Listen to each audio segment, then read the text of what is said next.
organization has. The third day after I was elected, I received a phone call, and I happened to be in a lawyer's office trying to get all my paperwork done so I could go to Washington to work for you. And I didn't answer the phone. When I got outside, I listened to the message the person left, and it was Ben Carson. And at that time, he was still a candidate for President of the United States.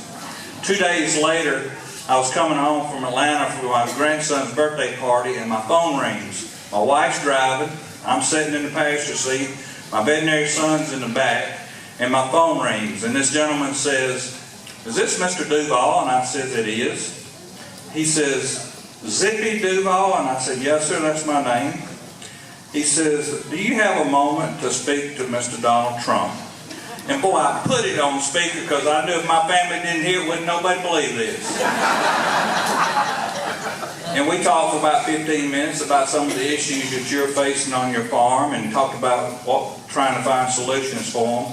But I tell you that story to tell you to make you feel proud of your organization.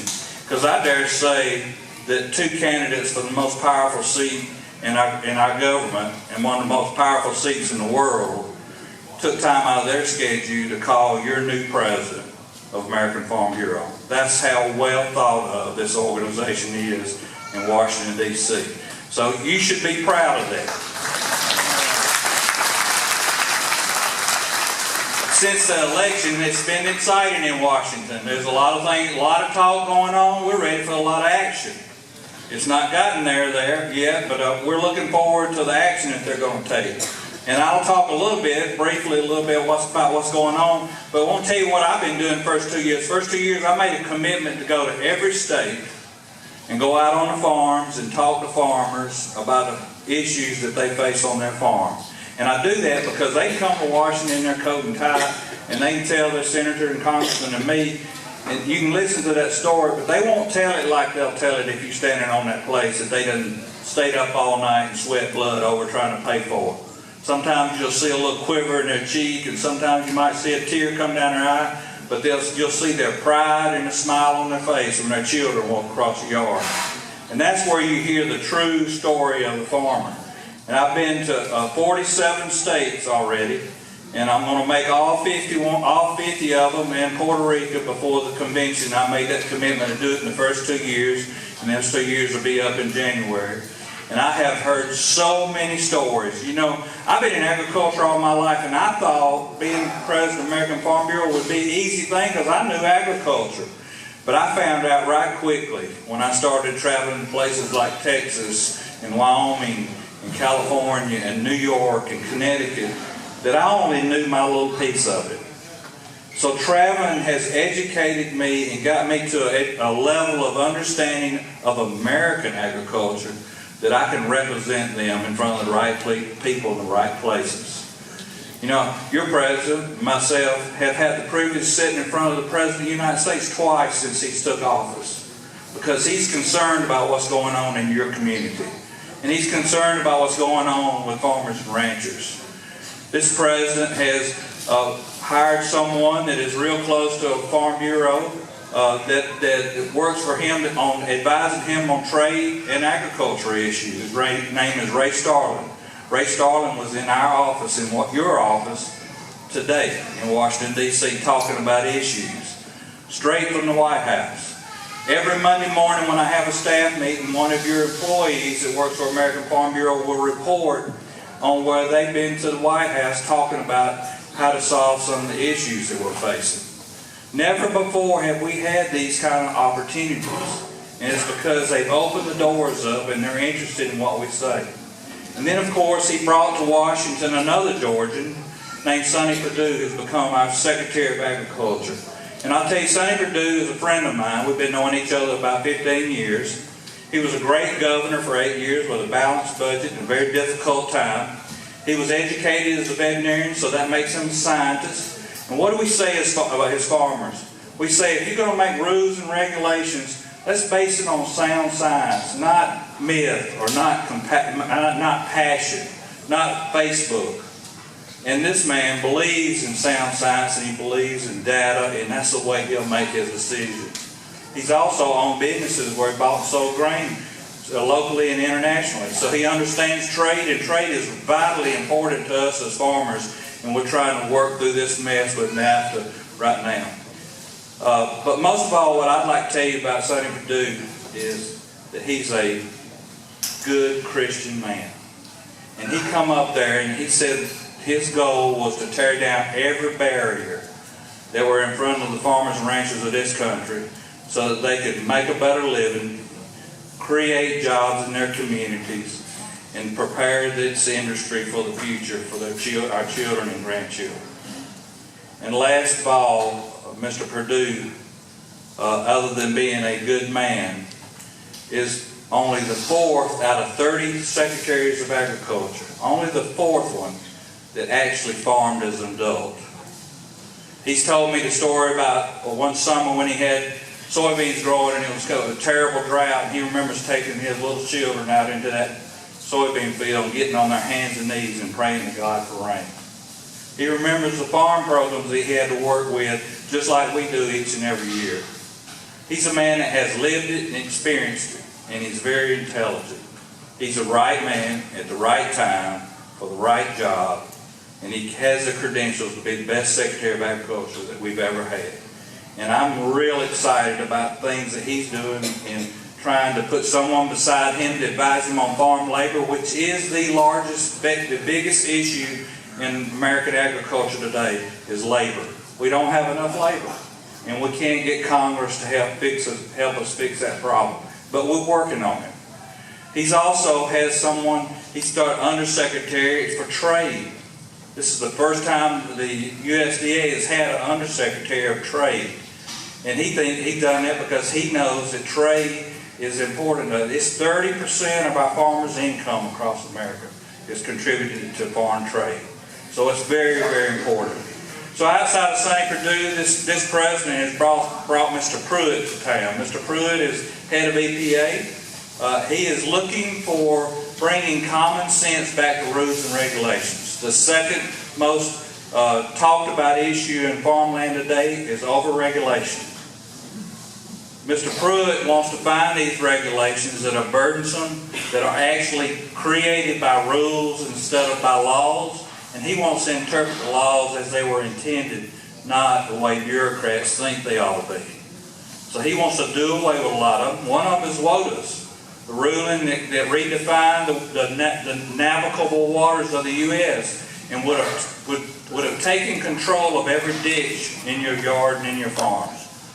And now we've had the opportunity to collect comments on getting rid of WOTUS, and we're in the process of making sure that happens. And then we'll go back and ask for comments to rewrite that ruling so that it won't be, it will protect our soil and water, but it won't be hindering our ability to do our work on the farm, or whether it's our counties or whether it's our electric companies trying to bring power to us, whatever it might be. So this gentleman speaks our language, and we're really excited about having the opportunity to work with him. And then there's another area where Mr. Zinke is head of the Interior. Now, here in the South, we really don't talk about the Department of Interior much. If you get up in the western the states where they have graze lands, and our farmers have grazing right permits there, and you talk to those ranchers, and you've seen some of them on the news, how they've just been pushed to the edge with regulations and over-regulation of handling their grazing rights. Because what the federal government doesn't do is they don't take care of the wild horse population in the burros. They don't take care of the bison population, and they're overpopulated. These animals, you know, as an eastern guy, I could picture a wild horse in my mind of this beautiful horse running across this green mountain and his long mane just waving in the wind down in this crystal blue river at the bottom of the mountain. Well, when I went there to see that, I didn't find any wild horses that looked like that. I found wild horses that were inbred, that were mismanaged by the federal government, that were sick. They had stomped their water source they didn't have good water source to drink out of. They had overgrazed the land, which those lands really are supposed to be preserved for farmers to have their cattle on. So when they overgraze them, they tell the rancher he's got to have less head on those ranges. And they frustrate him to the point where he just throws his hands up and walks away from his grazing permit. And once that grazing permit is lost, never again will a rancher graze cattle on that range land. Changing the way of the West. Mr. Zinke in the Department of Interior wants to change that. He wants to listen to those ranchers that know that territory by country better than anybody does. And to try to set regulations that work with them and help them rather than hinder them. And do the right thing by the wild horse population, the bison population, and do the right thing for the land and the water and the soil, and for our national forest. One of the most upsetting things I've seen in my travels is millions of acres of land of pine trees dead because the federal government was scared that they were going to get sued by environmental groups if they managed and cut the timber like they should have. In Georgia, 96% of the timberland is owned by private farmers. And they manage that timber and they burn it in the summertime so that they don't have fuel there for forest fires. We don't have millions of acres of dead trees because we've managed the disease in our trees. But the federal government hasn't done that. And let me tell you what the governor in Arizona told me. He says because the federal government wouldn't let us manage the forest here in our state, I have hundreds of rural communities that have collapsed because the infrastructure around managing that timber is now gone, never to come back because the trees are dead. That's the kind of mismanagement we've had because we've been scared of people that have special interests in that take extremes to the environment and animal health care. We're farmers. We love our land and our soil and our water. We love our animals. My dad said if you don't take care of your animals, they won't take care of you. So we always take care of them. And we have people in place today to help us get these things done. And I'm real excited about having the conversations that your organization is having with these important people at this day and time. We got to have hope. You know, I've talked a lot about across the country about farmers staying united because we're really bad about separating commodity groups, separating, kind of fighting against each other. You know, different other organizations having different interests. Farmers have got to learn to stick together. We got to go to Congress and tell Mr. Conaway and his Committee on Agriculture. We got to tell him with one voice because he can't listen to 25 different commodities. We got to be united and we got to stay united. But the secret to this whole thing is engagement. The secret to this organization being effective is your engagement.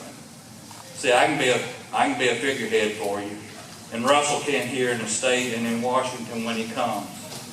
But we go talk your policy.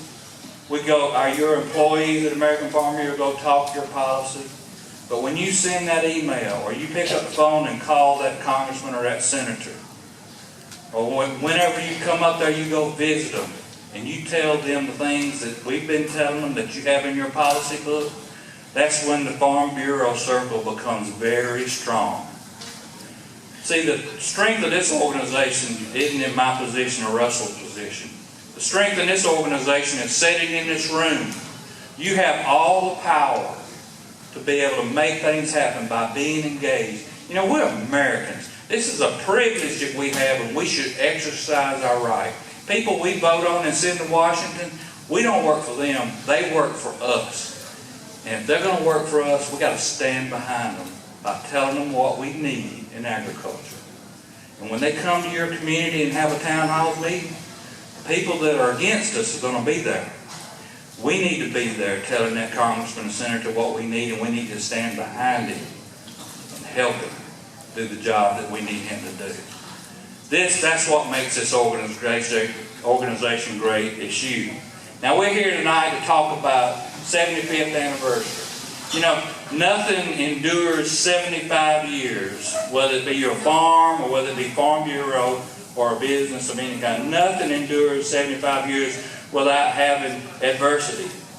And, and I'll go around this country and I see farmers and ranchers that's given up so much of their time for this organization because they believed in that one united voice of American agriculture. And they believed in it so much that they were able to endure the challenges that we have had. I see in our membership what I call true grit. And true grit's definition is taking on your adversity with passion. We're so passionate about what we do that we have enough grit to get past any adversity that faces American agriculture. And we exercise that right through a great organization we know as Farm Bureau. And this Farm Bureau here is a perfect example of true grit. True grit to help farmers and ranchers get through what they needed to do and to talk about the issues that face them. As we embrace that adversity, I think of this Bible scripture. It comes from Hebrews 10:36, and it says, For you have need of endurance, so that after you have done the will of God, you may receive the promise. Farmers and ranchers go into the field every year and plant another crop, regardless of the adversities of Harvey or any other storm or fire or whatever's happening on that farm. They face that adversity every year. And they do it as what we would do to serve our Lord. And then we look for the promise that He makes to us to keep us whole and always be with us. True grit, endurance, and great involvement will help us put another 75 years into this organization and do many, many good things to help the future of this industry and our children and grandchildren. And when we help a farmer, when we help farmers stay on the farm, we keep our rural communities alive. And I tell you, I live in Washington, D.C. in the middle of the week. Those people have no clue what real living is like. Because you and I, out in the countryside, in the rural parts of our country, where we care about each other and we care for each other, is where real living is. So I hope that you will hear the plea to me that I give to you. And your challenge is to be involved and really exercise your right to be a true American by being engaged and pushing forward to do the right things for our communities and agriculture.